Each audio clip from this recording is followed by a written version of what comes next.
Shalom à tous, un grand bonheur de vous retrouver. Alors, ça va être plus un message qui me vient du cœur, quelque chose qui me touche personnellement, donc je voulais le partager avec vous. On entend en ce moment un mal-être qui se passe, on entend beaucoup de rumeurs par rapport au vaccin, par rapport aux intempéries, par rapport à beaucoup de choses, et ça met tout le monde mal à l'aise. Alors je vais essayer simplement de vous faire passer ce gros message qui pour moi, je dis personnellement, c'est la base de tout. C'est quoi? C'est la Emouna. Et c'est quoi la Emouna? Alors chacun dit la Emouna à sa manière. Moi je vais essayer de le dire à ma manière. D'abord cette vidéo je l'adresse à vous et je vais essayer de faire le plus simple possible parce que moi c'est toujours dans la simplicité. Ça veut dire quoi? Ça veut dire que même des enfants de 10 ans et peut-être moins peuvent comprendre cette vidéo car elle va être dans la simplicité le plus possible. Ah, des fois ça fait mal d'entendre des infos, ça fait mal de voir nos frères juifs tellement loin. Qu'est-ce que c'est la Emouna? La Emouna, quelque chose d'extraordinaire, quelque chose de merveilleux. C'est quelque chose qui nous fait comprendre que quand on arrive à goûter à qu'est-ce que c'est la Emouna, alors vous savez quoi? On est l'homme le plus riche, ou la femme du monde. Quand je dis riche, c'est pas riche en argent, riche avec soi-même, riche avec son intensité de sérénité. Parce que c'est ça le but, c'est quoi? Quand on fait un bilan de la vie, on naît, on grandit, on vit au bord d'une piscine avec 3 voitures, avec une maison avec 12 chambres, on habite Saint-Tropez, Miami, c'est ça le bonheur. Et même le mot bonheur, à la limite, ça sonne faux. C'est quoi le bonheur? Le bonheur, ça veut rien dire le bonheur. Comme j'ai toujours dit, le bonheur, on a des instants de bonheur, on a des moments de bonheur, mais le bonheur par lui-même, ça n'existe pas. Car si on serait heureux en permanence, comme je dis si bien, on se lasserait du bonheur. Ça veut dire qu'on a des instants de bonheur. Par contre, la sérénité, c'est quelque chose d'extraordinaire qui nous vient d'en haut. Qui nous vient, quand je dis en haut, qui nous vient d'Hachem. Et c'est quoi le but de ce monde? C'est quoi le but de ce monde? Je vais essayer de le dire calmement. C'est quoi le but de ce monde? Même avec l'accent de Marseille, je peux le dire s'il le faut, pour que vous compreniez. C'est quoi le but de ce monde? C'est tout simplement servir à Kadosh Baruch Hu, servir Hachem, notre roi. C'est d'être à proximité, d'avoir Hachem avec nous dans tout ce que l'on fait dans la vie, dans tous les mouvements qu'on a à chaque instant, à chaque jour, c'est avoir Kadosh Baruch Hu. Mais bien entendu, c'est pas en claquant des doigts que ça va se faire. Hachem, il nous a donné quelque chose d'extraordinaire. Quoi? Une recette. Une recette, c'est quoi cette recette? C'est un mode d'emploi. Et ce mode d'emploi, ça s'appelle la Torah. Alors que la Torah, ce n'est pas une religion. Quand on me montre du doigt, certains membres, je ne vais pas aller plus loin, quand on dit « Ouais, Léon, il est devenu religieux », wow, ça me fait la nausée, tellement que je déteste ce mot « religion ». Et d'ailleurs, je m'adresse encore une fois à tous mes amis je dis bien, Rabbanim, que j'adore, essayez de lever de votre bouche le mot religion. Ça ne va pas du tout. Mauvaise connotation avec la Torah. C'est pas plus beau de dire, plutôt que de dire il est devenu religieux, c'est pas plus beau de dire il s'est rapproché d'Hachem. Il a pris le chemin de la Torah. Il a pris le chemin du diamant, de la lumière.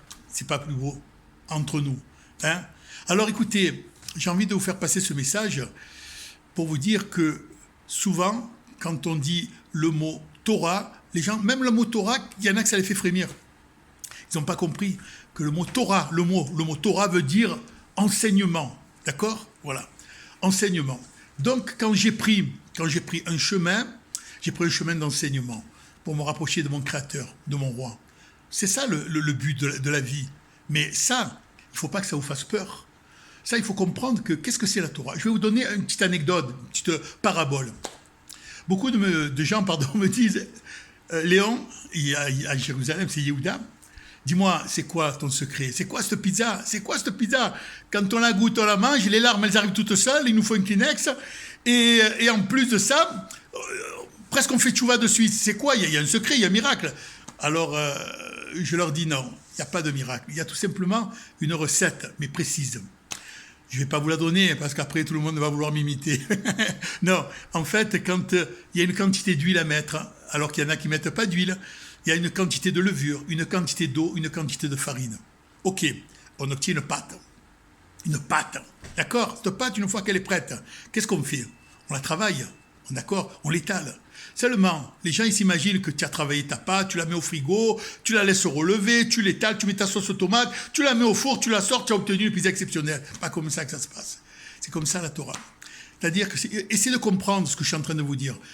Ma pâte, quand je commence à la pétrir, je mets tout mon cœur et tout mon amour. Et quand elle est terminée, ma pâte, qu'elle commence à être accessible, vous savez ce que je fais? Je parle avec elle. Je parle avec elle et je lui dis des mots d'amour. Parce que je sais que si je veux qu'elle soit fidèle à moi, il faut que je la caresse, il faut que je la gâte. Et avec des mots, elle a besoin de ça. Elle a besoin de mes paroles. Et quand je l'étale, que je mets cette sauce tomate avec un peu de couleur, du basilic, je lui dis, regarde, on entend les cigales. Donc je lui dis, tu peux pas me trahir. Tu peux pas me trahir. Quand tu vas cuire et qu'on va goûter à toi, alors les gens vont crier, la pizza de Léon, elle est exceptionnelle. Et c'est pour ça qu'on dit que c'est la meilleure pizza du monde. Alors pourquoi je suis venu à la pizza, bien entendu? Pour vous dire quoi? Pour vous dire que, vous voyez ce que je suis en train de faire là? Je suis en train de faire de l'humour. Mais je suis dans la Torah. Ça veut dire quoi? Ça veut dire que dans la Torah, il y a aussi de l'humour. Les gens s'imaginent que la Torah, c'est que s'asseoir dans un Bétamidrash ou dans un kollel, étudier la Torah et pendant des heures et après rentrer à la maison avoir le... Mais c'est pas ça la Torah, pas du tout. Tous les gestes qu'on fait de la journée, c'est la Torah. La Torah, vous savez ce que c'est? La Torah, c'est être connecté avec Kadosh Baruch Hu. Vous savez, moi j'ai fait une expérience. Hein. Je me dévoile. Hein. Facebook, par exemple. J'ai Facebook. Quand je suis connecté à Facebook et je commence, je clignote, tac, 5 minutes, 10 minutes, un quart d'heure, 20 minutes, vous savez quoi? Je me suis déconnecté d'Hachem.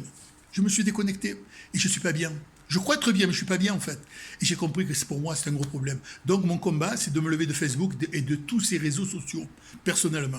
Quand je vais faire Mincha, quand je vais faire Arvit, et que près de moi, à la synagogue, je les vois autour de moi. Hein. Je ne fais pas de shonara parce qu'on ne connaît pas les personnes, mais en même temps, on dit que quand c'est pour la Torah, ce n'est pas de la shonara.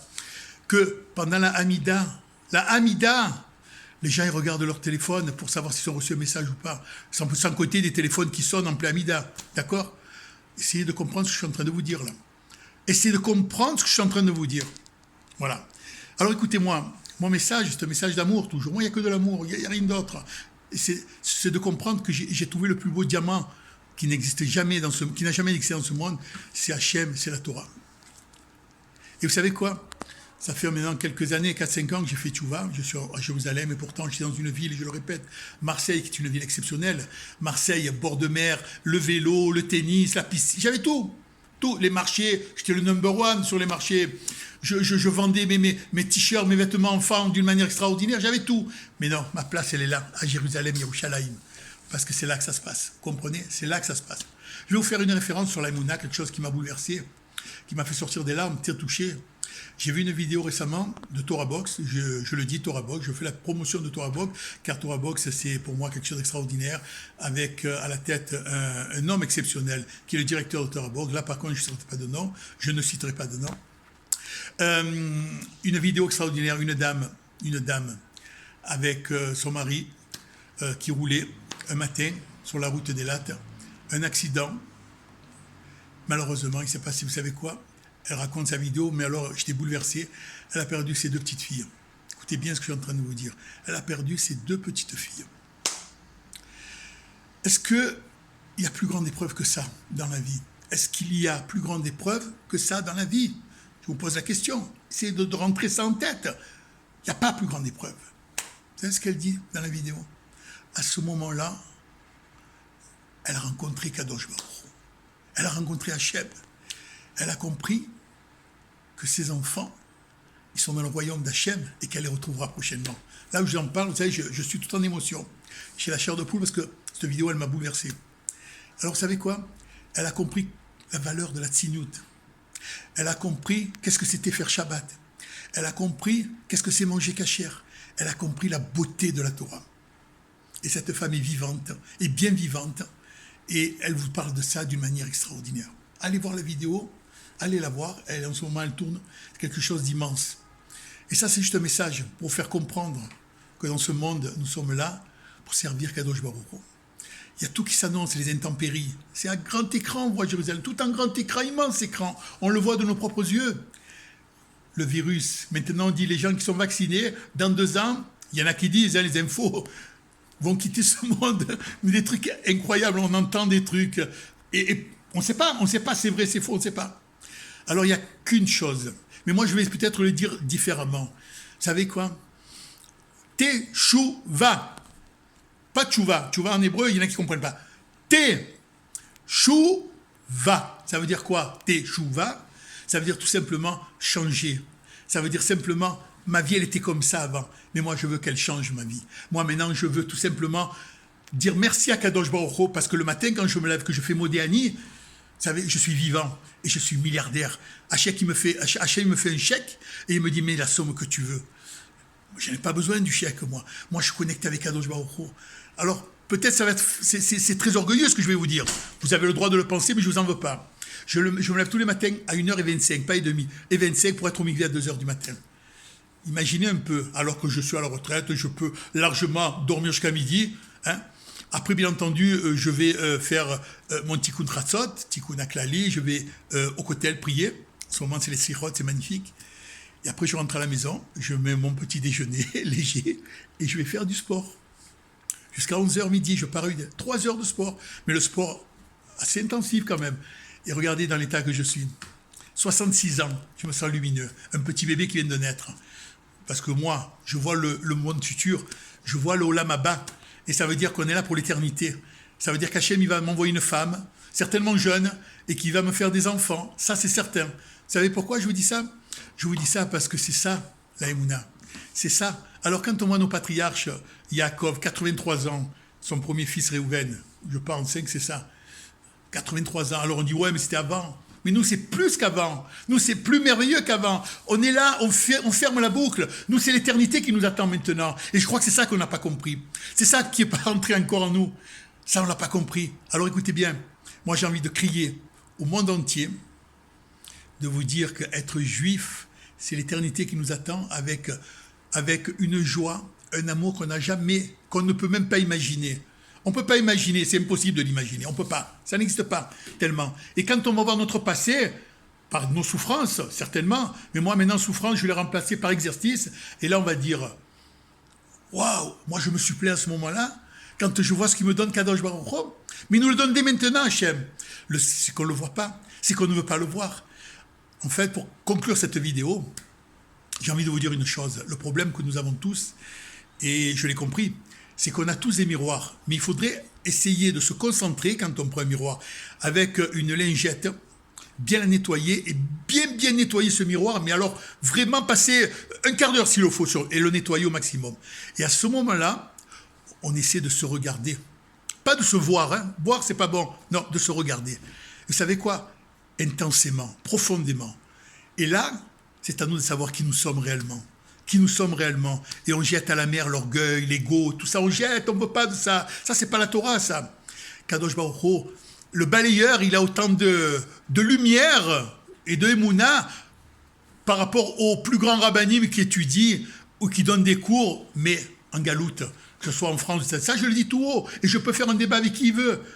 Tu peux donner des cours, bravo, magnifique, d'ailleurs je les écoute et je les adore, mes rabbinim, mais attention, c'est pas une critique, loin de là. Mais la Emouna, le balayeur, il a plus d'Emouna parce que lui, il est en terre d'Israël. Et la Emouna, c'est tout simple, c'est la terre d'Israël. Et on est connecté. Et on ne peut pas le comprendre, ça. Ça, il faut le vivre pour le croire. Alors, quand on me disait, quand on disait que les Méraglim, la terre d'Israël, là où coule le lait, le miel, alors on croyait que c'était une parabole. Et je me suis concentré, moi, il y a 3 ans que je suis là, je me suis concentré sur les pierres d'Israël. Je me baisse, des fois, je regarde les pierres, mais en fait, je me suis aperçu que ce sont des diamants. Et quand on mange des fruits, des figues, quoi que ce soit, c'est du miel. C'est du miel et du lait. Vous savez, je vais vous dire une chose. L'extraordinaire dans tout ça, c'est quoi mon message? C'est que la Géoula, c'est maintenant. Et quand je dis maintenant, ça peut être demain matin. Hein. Vous savez, quand un électricien il a fait une installation, qu'est-ce qu'il fait pour voir si ça marche? Il appuie sur l'interrupteur et tout s'allume. Voilà ce qui va se passer. Alors, je ne veux pas faire peur, moi je ne fais pas peur à personne parce qu'on a compris que si ça démarre avec l'Iran, ça va être une catastrophe. Le monde musulman va se déchaîner et on dit que le monde musulman c'est le bâton d'Hachem parce qu'on ne veut pas se réveiller. Alors peut-être qu'on va se réveiller en comprenant que ceux qui ont fait le vaccin, ils ne seront plus dans ce monde dans 2 ans. Aïe, aïe, aïe. Aïe, aïe, aïe, mais c'est une fausse information, bien entendu. Mais ceux qui y croient, qui ont peur, c'est ce qu'ils vont faire? Ils vont faire tchouva. Parce qu'il n'y a que ça. Teshuva. Teshuva. Se rapprocher de notre Créateur, de notre Roi. Aimer Hachem. Voilà, c'est ça le message. Apprendre à aimer Hachem. Apprendre à aimer Akadosh Baruch Hu. Et c'est ça le message. Essayez d'apprendre à aimer Hachem.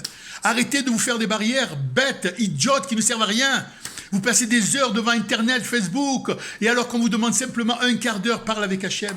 Rabbi Nachman, il nous donne le plus beau message. Il nous donne le code pour se délivrer de ce monde, pour comprendre qu'est-ce que c'est la sérénité, qu'est-ce que c'est le bonheur. Le bonheur, c'est parler avec Kadosh Baruch Hu, c'est à travers Hachem, c'est notre papa, c'est notre créateur. Vous comprenez ou pas? Un enfant de 10 ans, cette vidéo, il va la comprendre, et il va le faire, l'enfant de 10 ans. Et vous, adultes, vous êtes là, vous comprenez pas, avec votre portable à la synagogue, rentrer avec des tongs à la synagogue, en short avec des t-shirts. Qu'est-ce que c'est ça?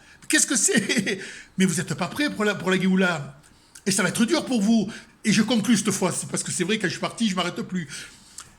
Quand on veut faire un marathon, je parle du très haut niveau, qu'est-ce qu'on fait? On s'entraîne pendant 1 an. Et quand arrive le marathon, d'accord? On est prêt. Là, ma chère va arriver, vous croyez quoi? Celui qui n'est pas prêt, qui ne sait pas ce que ça veut dire Shabbat, qui mange n'importe quoi, qui fait... il met pas ses téphilines. Vous croyez que ça, vous allez avoir le même salaire? Ça, c'est comme quand tu es dans une grande surface avec ton chariot. Après, il faut passer à la caisse. Et il faut régler tout ça. C'est ça, vous n'avez pas compris. Alors, on dit que les contractions, c'est avant l'accouchement. Demandez à une femme qu'est-ce que c'est les contractions. Moi-même, j'ai eu les coliques néphrétiques, c'est l'équivalent. Demandez à une femme, et moi, je vous réponds les coliques néphrétiques, qu'est-ce que c'est les contractions? Donc, on dit que avant l'accouchement, il y aura les contractions. Seulement, ceux qui ont compris le message, ils sont, avec leur cœur et leur amour, tout à fait comme ils le ressentent avec Kadosh Baruch Hu. Et ils font l'effort de se rapprocher d'Hachem. C'est ça le vrai message. Je sais qu'il y en a qui ne comprennent pas. Comme il m'a dit, comme j'ai écouté ce matin un ami à moi, David, qui a fait un joli cours, et il disait, mais en fait, les gens ne comprennent pas. Les gens, ils ne comprennent pas. Tu as beau leur expliquer, ils ne comprennent pas. Parce que leur âme n'est pas connectée. Ils ne savent même pas qu'ils sont malades des fois. Ils ont des gros problèmes d'âme. Leur âme est complètement desséchée. Et pour finir, vous savez, je dis une chose extraordinaire. C'est ça la Torah. C'est ça la connexion. Je compare quelque part, mais c'est quelque chose de très joli quelque part. C'est très fin. La Torah, moi, je la mets comme avec une plante. Et ma plante préférée, c'est le basilic. Parce que le basilic, c'est parfumé. Ça donne du goût. Et on le met de partout. Et d'autant plus dans mes pizzas. C'est un secret que je vous donne. Le basilic, le problème, si on ne l'arrose pas tous les jours, il fane. Et au bout de 2-3 jours, il meurt. Eh bien, la Torah, c'est comme ça. On dit que quand tu n'étudies pas la Torah, quand tu n'es pas en connexion, c'est comme si tu étais mort quelque part. Mais on ne parle pas de la mort physique. C'est une manière d'éteindre notre âme. Alors, si on veut être connecté avec Hachem, si on veut que cette Torah merveilleuse, elle illumine notre âme, il faut tout simplement arroser. Arroser comme on arrose du basilic. Sur ce, je vous dis, comme on dit à Marseille, ciao et Shabbat Shalom.